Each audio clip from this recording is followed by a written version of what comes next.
This is America in the Morning from Westwood One. Good morning, I'm John Trout. It's Wednesday, April 16th, 2025. Here's what's coming up on America in the Morning. A federal judge is demanding sworn testimony from Trump administration officials over the deportation of a Maryland man to El Salvador. I'm John Stolnis in Washington. President Trump's administration says it will freeze $2.2 billion in federal research grants for Harvard. I'm Julie Walker. A federal judge doesn't mince words in a case surrounding the Trump administration and Dominion voting systems. I'm Clayton Neville. Disruptions at a Marjorie Taylor Greene town hall ends in arrests.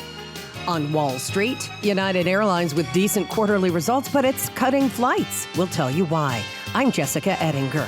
The U.S. has added more firepower in Mideast waters before the next round of nuclear talks with Iran. Sagar Meghani, Washington. All ahead on America in the Morning. A federal judge says she will require Trump administration officials to provide sworn testimony of the deportation of an alleged MS-13 gang member and citizen of El Salvador, widely reported as a Maryland man. John Stolnis has more from Washington. Judge Paula Zinnes issued her order after she said Trump officials repeatedly refused to bring back Kilmar Abrego Garcia, defying what she calls a clear Supreme Court order. Her order compels 4 administration officials representing ICE, Homeland Security, and the State Department to provide testimony over the next 2 weeks. Meanwhile, Abrego Garcia remains in a notorious El Salvadorian jail for violent gang members. His wife, Jennifer Vasquez Sura, held a news conference pleading for his return. He is a father, a son, a brother, and a proud member of CASA and Smart Union member who has dedicated himself to make our family's American dream reality. That dream was shattered on March 12th when he was abducted and disappeared by the United States government in front of our 5-year-old child. Democratic Maryland Senator Chris Van Hollen also demanding for El Salvador and the Trump administration to facilitate the return of the Maryland man. Of course, President Trump could have just said, bring him home. Of course he could have done that. But this is an administration that has lied about Mr. Abrego Garcia, right?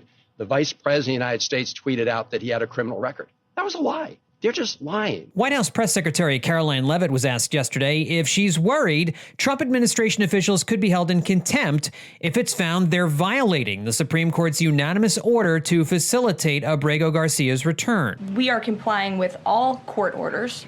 So I see what you're trying to do there with that question, but we're very confident that every action taken by this administration is within the confines of the law, and we continue to comply with the court's orders. And you have seen that, and the president made that clear yesterday in the Oval Office with President Bukele. House Minority Leader Hakeem Jeffries says it's clear what the Trump administration must do. They need to comply with the Supreme Court's directive, or the Supreme Court needs to enforce its order aggressively, which should include contempt. John Stolnis, Washington. One day after the Trump administration announced a more than $2 billion funding cut to Harvard University and threatened to remove their tax-exempt status, the Ivy League school is challenging the Trump administration over those cuts that could test limits of government power. Correspondent Julie Walker is following details. In a high-stakes standoff, President Trump's administration says it will freeze $2.2 billion in federal research grants for Harvard, which is pushing back on his demands for changes to campus policy. White House Press Secretary Caroline Leavitt. The president made it clear to Harvard, follow federal law, no longer break Title VI, which was passed by Congress to ensure no student can be discriminated against on the basis of race, and you will receive federal funding. Unfortunately, Harvard has not taken the president or the administration's demands seriously. Harvard law professor Nicholas Bowie says what the Trump administration is doing is lawless. There is just no legal authority that permits the president to defy acts of Congress, strip billions of dollars from institutions, from whether it's a law firm, a university, or anything else, and simply hold it until these institutions capitulate to whatever demands he happens to have. So I'm proud that Harvard has resisted that attempt at extortion, And I know that the fight ahead is going to be difficult, but I'm proud to stand with Harvard in this fight. Harvard becoming the first university to openly defy the Trump administration as it demands sweeping changes to limit activism on campus. First, when it comes to Harvard, as I said, the president has been quite clear. They must follow federal law. He also wants to see Harvard apologize, and Harvard should apologize for the egregious anti-Semitism that took place on their college campus against Jewish American students. The feud being closely watched as the White House uses federal funding as leverage. What happened at Columbia is a real threat to the future of higher education, and for Harvard's administration to comply with the Trump administration's latest demands, I think would spell the end to a free higher education system in the United States. I'm Julie Walker. Chaos and arrests at a congresswoman's town hall when America in the Morning continues after these messages.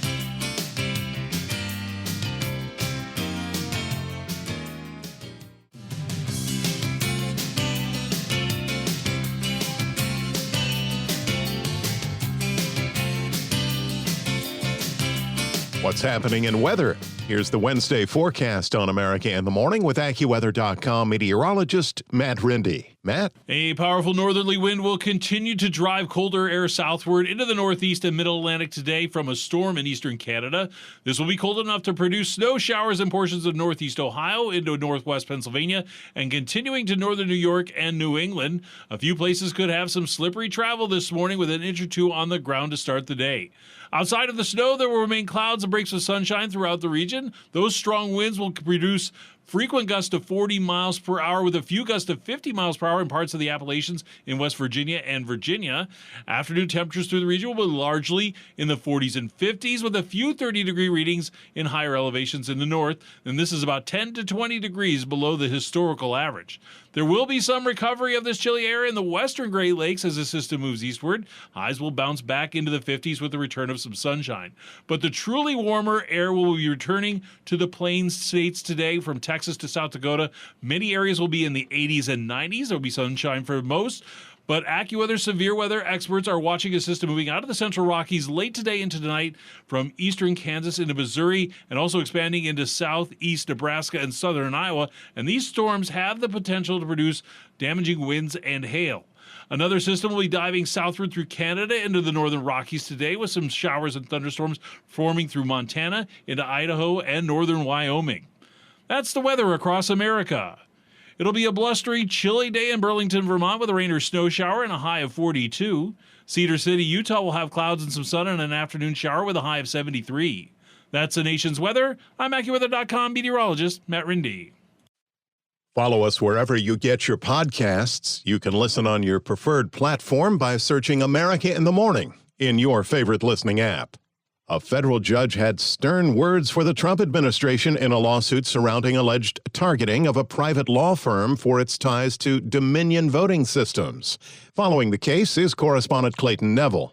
Sussman Godfrey sued the Trump administration late last week over an executive order introduced by Trump aides in the Oval Office. Sir, you've taken action against a number of law firms that have in one way or another been involved in the weaponization of government or actions of lawfare. One of those law firms is Sussman Godfrey. Similar to what the Trump administration has done to other law firms. This is an executive order that takes certain measures against Sussman Godfrey to ensure that they can't access government resources, government buildings. Sussman Godfrey represents Dominion voting systems and claims the executive order illegally retaliates against the firm for what it describes as defending the integrity of the 2020 presidential election that Trump lost to former President Joe Biden. Dominion was subject to a slew of unproven accusations that the election was stolen from Trump through widespread voter fraud. The lawsuit alleges Trump's order violated the law firm's right to free speech. The judge in the case blocked parts of the order this week that threatened to cancel federal contracts held by Sussman Godfrey's clients and that stopped its lawyers from getting into government buildings. U.S. District Judge Lauren Ali Khan said, quote, "The government's purely trying to control what private lawyers may do." She added she doesn't think that will withstand constitutional scrutiny. I'm Clayton Neville. At least 3 people were arrested for disrupting a town hall hosted by Georgia Congresswoman Marjorie Taylor Greene. At least 6 to 10 attendees were escorted out of the building in her home district, and 2 were stunned with tasers during their removal for not cooperating with police. Green had said at the start of the town hall that any disruptive behavior wouldn't be tolerated. Green answered questions submitted in advance and praised President Trump for his handling of the economy and immigration in his first months in office. Wall Street investments on hold. U.S. air travel slipping. Those stories and more in business headlines next. America in the Morning is back after these messages.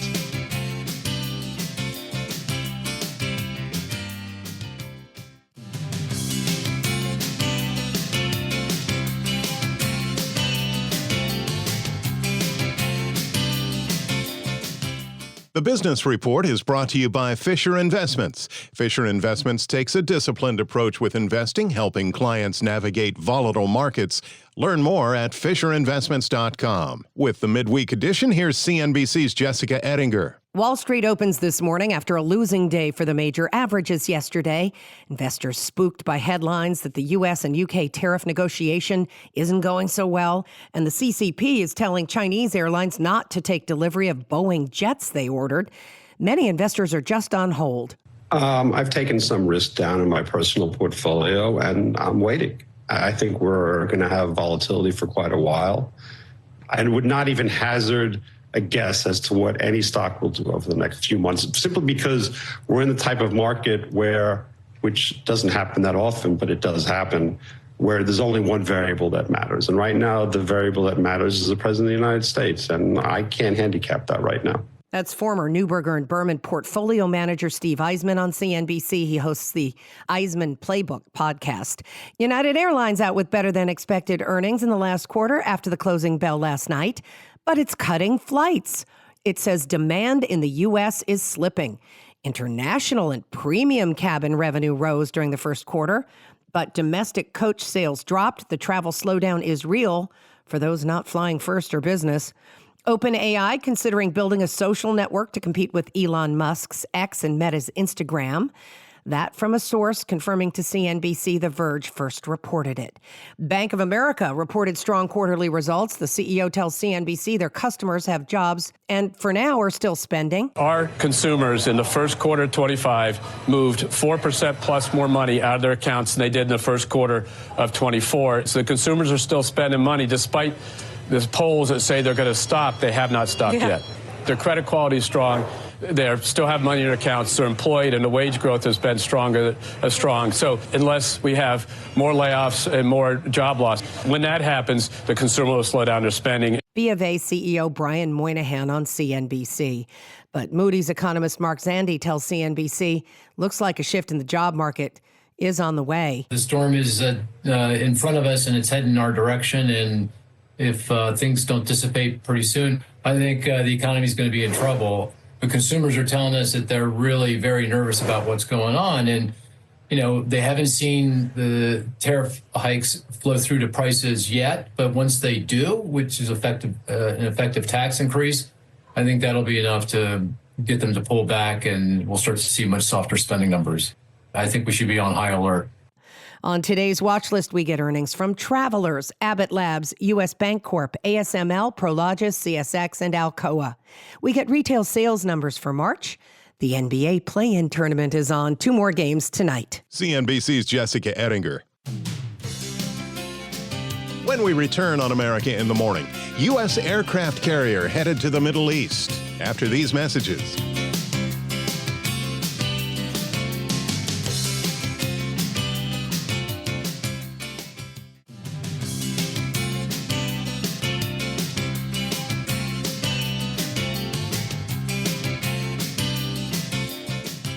This is America in the Morning. Thanks for listening. In a show of force, the U.S. has sent another aircraft carrier into the Middle East before more nuclear talks continue with Iran.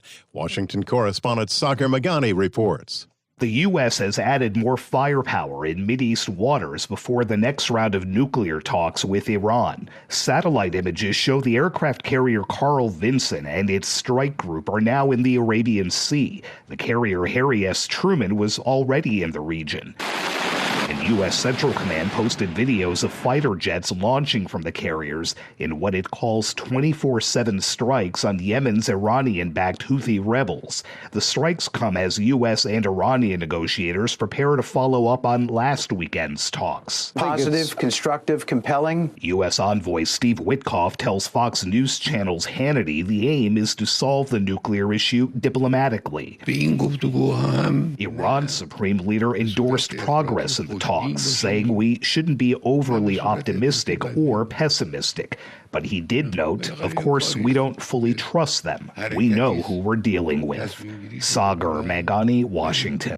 Well, some schools across the nation are trying to work with their international students as concerns over visa cancellations is cause for concern for some. Lisa Dwyer reports. The speed and scope of the federal government's efforts to terminate the legal status of international students have stunned colleges and universities across the country. Hundreds of students at more than 90 colleges and universities have had their visas revoked or their legal status terminated. Students are receiving emails where the only reason given was that the decision was based on a criminal records check. Some students only had a speeding or parking ticket. Some had nothing at all. Advocacy groups collecting reports from colleges say hundreds of more students could be caught up in the crackdown. I'm Lisa Dwyer.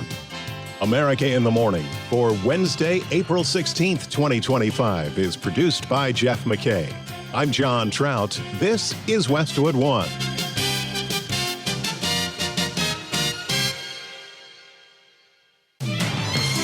This is America in the Morning from Westwood One. I'm John Trout. Coming up this half hour.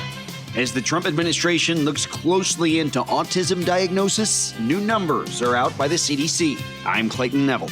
Joe Biden returns to the national stage. It's been the honor of my life. Sagar Meghani, Washington.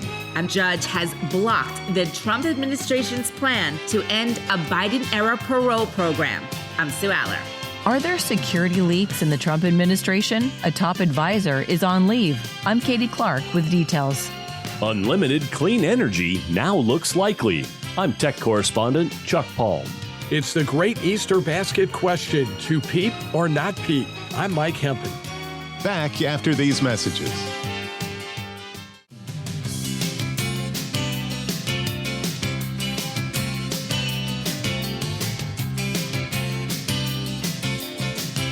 This is America in the Morning, a warm-up for many across the nation today. Here's AccuWeather.com meteorologist Matt Rindy. Warmer air will be returning to the Plain States today from Texas to South Dakota. Many areas will be in the 80s and 90s. There will be sunshine for most, but AccuWeather severe weather experts are watching a system moving out of the central Rockies late today into tonight from eastern Kansas into Missouri and also expanding into southeast Nebraska and southern Iowa. Thunderstorms that develop in these areas will have the potential to produce damaging winds and hail. Another system will be diving southward from Canada into the northern Rockies today with some showers and thunderstorms forming through Montana into Idaho and northern Wyoming. As this continues southward tonight, rain will change over to snow, especially in the higher elevations where a few inches could accumulate by Thursday morning. Additional showers and thunderstorms will develop through parts of Nevada into eastern California, as well as eastward through Utah and western Colorado. Meanwhile, colder air is going to continue to dive southward into the northeast and middle-Atlantic today from a storm in eastern Canada. This will be cold enough to produce some snow showers in portions of the northeast Ohio into northwest Pennsylvania and then continuing into northern New York and New England. A few places could have some slippery travel to start the day with a slushy inch or two on the ground. Outside of the snow, it's going to remain cold with clouds and breaks with sunshine. We'll have strong winds producing gusts of 40 to 50 miles per hour, especially in the Appalachians around West Virginia into Virginia. And afternoon temperatures will be largely in the 40s and 50s with a few 30-degree readings in some of the higher elevations to the north. And this is about 10 to 20 degrees below the historical average. And there will be some recovery of that chilly air in the western Great Lakes as this system continues eastward. That's the nation's weather. I'm AccuWeather.com meteorologist Matt Rindy. Follow us and listen on your preferred podcast platform. Just search America in the Morning in your favorite listening app. A report by the Centers for Disease Control and Prevention shows a continued increase in the number of autism diagnoses in the United States. Correspondent Clayton Neville reports the new numbers come as the Trump administration promises to uncover what it believes has caused an autism epidemic. The new CDC report shows an estimated 1 in 31 8-year-olds was diagnosed with autism spectrum disorder in 2022. 1 in 36 diagnosed with autism in 2020. What the hell is that all about? There's something out there, and we got to find it. Earlier this year, President Trump addressed the rise with lawmakers. And I see it all the time. And so there's something out there, and we're going to find it. We're doing something really wrong, and it might be very simple to even correct, but we're looking very hard, and Bobby's looking very hard, and we're going to figure it out. He was referring to Health and Human Services Secretary Robert F. Kennedy Jr., who made this promise late last week at a Trump cabinet meeting. By September, we will know what has caused the autism epidemic, and we'll be able to eliminate those exposures. Date back 25 years, and CDC reported 1 in 150 children were diagnosed with autism. That was in 2000. Some have argued vaccines lead to autism, but many doctors have debunked that claim. Other medical professionals attribute the rise in autism diagnosis to a broader definition of what classifies as autism. If you just ask me as a scientist, is it possible to get the answer that quickly? I don't see any possible way. And remember, you're talking to the person who came up with Operation Warp Speed for vaccines. Dr. Peter Marks is a former top USDA official ousted by the Trump administration earlier this year. He spoke with CBS's Face the Nation. Autism is an incredibly complicated issue. So we have the issue of diagnosis bias. We don't know how many of those cases are true, how much of this is true growth of autism, how much of this is just that we now have diagnostic criteria and we diagnose it more often. He said he didn't have a whole lot of knowledge of RFK Jr.'s findings, but did raise this concern. Giving people false hope is something you should never do. It is absolutely, you can be incredibly supportive of people, but giving them false hope is wrong. I'm Clayton Neville. In New York City, jury selection and the retrial of disgraced movie mogul Harvey Weinstein is underway. One actor's being excused from the proceedings as art imitates real life. Correspondent Julie Walker reports. The last time a New York jury sat in judgment of Harvey Weinstein, the ex-movie mogul was convicted of rape. 5 years later, that landmark Me Too verdict is gone. The Court of Appeals overturning it, and Weinstein back in court for a retrial. Attorney Lindsay Goldrum represents one of his 3 accusers. During the trial, there will be a lot of pundits, commentators, and so-called experts discussing whether or not these acts were consensual. But what matters here is the facts. And I'm confident that a jury will find that these acts were not consensual, and they will convict. I am confident that there will be justice in this case. Weinstein is accused of rape and sex assault. He denies the charges. This was not consensual. This was sexual assault with force. Meanwhile, some prospective jurors are making it clear they can't be fair in judging him, including Mark Excelowitz, an actor who once played a foreperson on Law & Order. Have you reached a verdict? We have, Your Honor. We find the defendant not guilty. He also plays a Manhattan prosecutor in a Robert De Niro movie. Another prospective juror said she was sexually assaulted, and yet another wondered whether anyone could be impartial. Weinstein's first conviction was thrown out on appeal. He's being retried for rape and sexual assault. Harvey's been struggling with all kinds of physical ailments, all kind of health issues, but there's a degree of nervous energy in a positive way to finally have his voice heard and have his day in court under very different circumstances than 5 years ago. His lawyer, Arthur Idala. He's cautiously optimistic that when all the evidence is out, the jury will find that all of his relationships were consensual and therefore a verdict of not guilty. Even if Weinstein is acquitted, he won't walk free. The 73-year-old has a rape conviction in Los Angeles that he's appealing. Julie Walker, New York. Former President Joe Biden makes a surprise return to the national stage, speaking to an audience in Chicago, discussing what he believes are potential changes to Social Security. Washington correspondent Sagar Magani reports. It's been the honor of my life to serve as your president. Like most recent ex-presidents, he's largely avoided speaking in public since leaving office. Incompetent Joe Biden. Even as his successors often attacked him during a speech in Chicago focused on Social Security, an issue that could define next year's midterm elections. Why are these guys taking aim at Social Security now? Well, they're following that old line from tech startups. The quote is, move fast, break things. Well, they're certainly breaking things. They're shooting first and aiming later. As a result, the result is a lot of needless pain and sleepless nights. The Trump administration has slashed the program's workforce, and advisor Elon Musk has called Social Security the biggest Ponzi scheme ever. Fewer than 100 days, this new administration has done so much damage and so much destruction. It's kind of breathtaking it could happen that soon. They've taken a hatchet to the Social Security Administration, pushing an additional 7,000 employees, 7,000 out the door in that time. Sagar Magani, Washington. Among the stories we're covering next, rogue judges. When America in the Morning returns after these messages.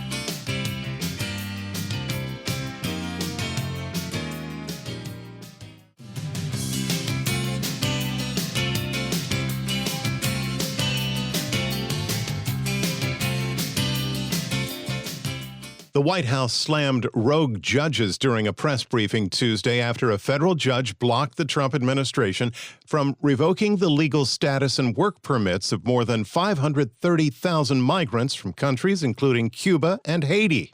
Correspondent Sue Aller has details and reaction. A federal judge has temporarily blocked the Trump administration's attempt to end a Biden-era parole program known as CHNV, which allows migrants from Cuba, Haiti, Nicaragua, and Venezuela to stay in the U.S. for up to 2 years if they have financial sponsors and pass health and background checks. White House Press Secretary Caroline Leavitt was asked about it at the White House press briefing. Obviously, another rogue district court judge is trying to block the administration's mass deportation efforts with this latest injunction. She went on to say that the migrants are abusing this program and that the administration will fight this decision in the courts. They illegally entered our country, and the president is not going to tolerate that. And so we will continue to focus on deporting as many individuals as we can. The Trump administration had planned to terminate the program on April 24th.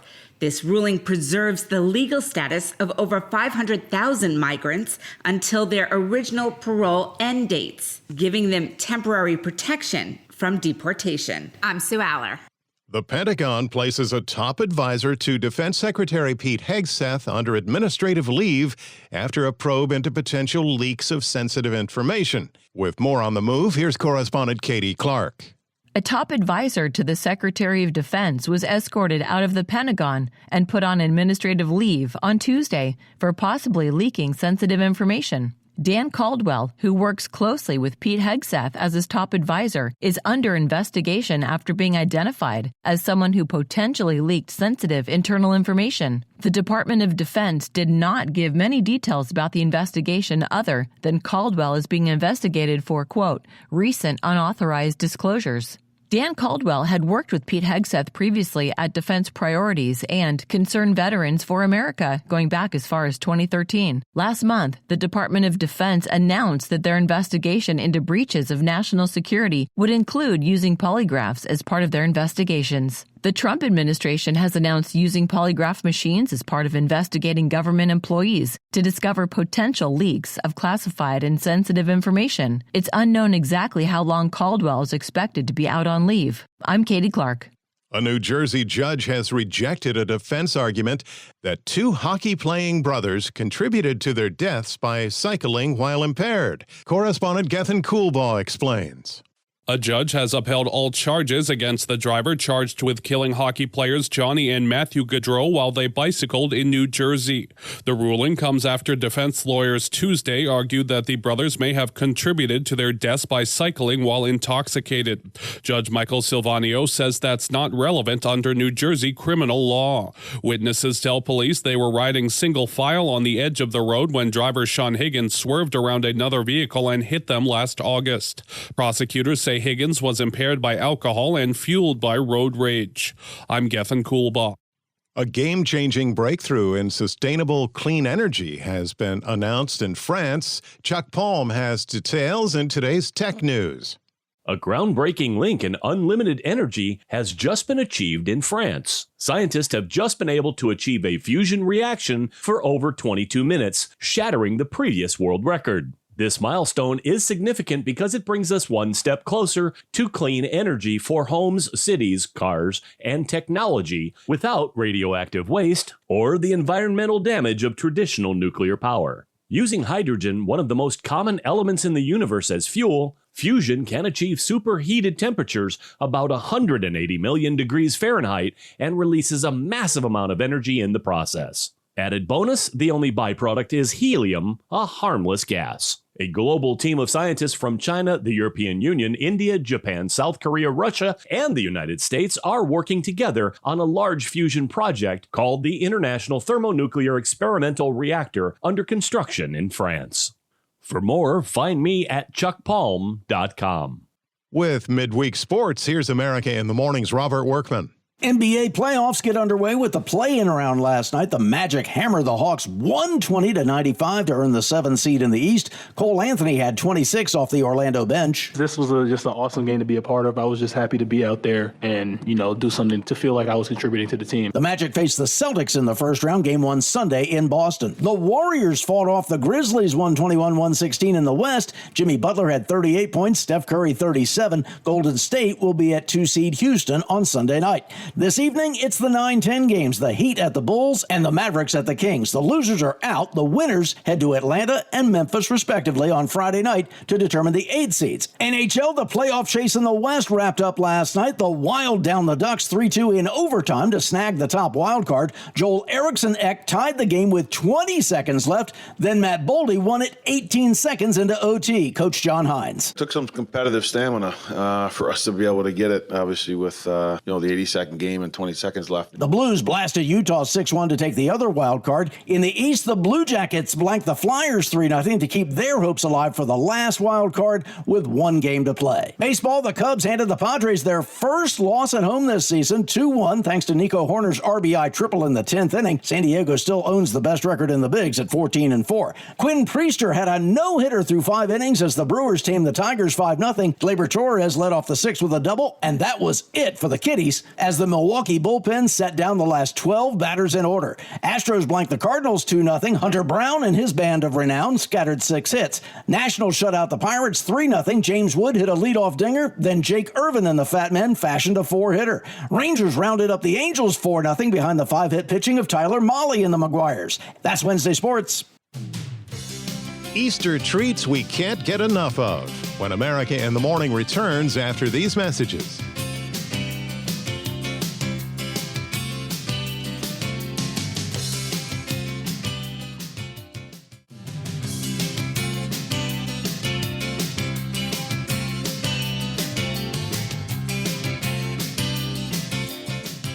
This is America in the Morning. Wink Martindale, who was best known as host of Tic-Tac-Dough and Gambit, has died. Martindale began his career in show business as a disc jockey in his hometown of Jackson, Tennessee at 17 years old. He would go on to work at WHBQ Radio in Memphis and was in the studio in 1954 when an unknown singer named Elvis Presley gave his first radio interview. Martindale bounced around radio for parts of 5 decades, but became famous for his foray into television hosting game shows. He had a hit called Deck of Cards on the Billboard Hot 100 chart in 1959 and earned a star on the Hollywood Walk of Fame. Wink Martindale, dead at the age of 91. Shifting gears, Successful actors sometimes decide it's time to exit stage right. Kevin Carr reports on two actresses who've announced their retirement from Hollywood. Getting out is all the rage in Hollywood right now. Go back to your rat hole. Tell Philip, I fear neither him nor his priest, nor his armies. On Monday, in an interview with the Radio Times, two-time Oscar winner Cate Blanchett dropped the bombshell that she's retiring from acting. Quote, I am serious about giving up acting, the 55-year-old actress said, and added that there were, quote, a lot of things I want to do with my life. Blanchett is one of the most respected actresses of her generation, with roles in films like The Aviator, Elizabeth, Blue Jasmine, and Tar. This is my score. Lydia, you're confused. My score! However, she has also cashed in on big-budgeted films like Thor Ragnarok. Darling, you have no idea what's possible. And last year's expensive flop, Borderlands. God, I hate this planet. However, there's still plenty on her plate right now, including Jim Jarmusch's Father, Mother, Sister, Brother, a sci-fi comedy called Alpha Gang, and Ben Stiller's The Champions.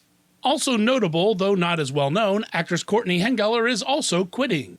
Hengeler is best known as Amanda LaRusso on Netflix's Cobra Kai. You knew how important this was to me, and yet you could not, for one day, put the stupid rivalry aside. I'm afraid we're never going to have normalcy ever again. She announced her retirement on her Substack in March, saying she, quote, no longer wanted to be a cog in a wheel of a machine. I'm Kevin Carr. Love 'em or hate 'em, Peeps are inescapable around the Easter holiday season. Mike Hempen takes a look at the squishy, delectable treats. It's the great Easter basket question, to peep or not peep. Millions are made daily by Just Born Quality Confections in Bethlehem, Pennsylvania. Caitlin Servian is the company's brand manager. We make 5.5 million peeps every single day, which is approximately 2 billion peeps per year, enough to circle the earth not just one time, but 2 times. Peeps is Just Born's most recognizable brand and one of a handful of candies that evoke strong reactions, good and bad. We think that Peeps have become such a cultural icon because they've been passed down through generations. Families that have put them in Easter baskets or received them in their Easter baskets are then passing them down to their children and family and friends. Servian says there are many ways to include Peeps in celebrations. People have been known to use them in recipes and even artwork. I'm Mike Hempen. And with their current price, who knows if eggs will be all that popular? It has been said that Easter eggs are to die for. America in the Morning for Wednesday, April 16th, 2025 is produced by Jeff McKay. I'm John Trout. This is Westwood One.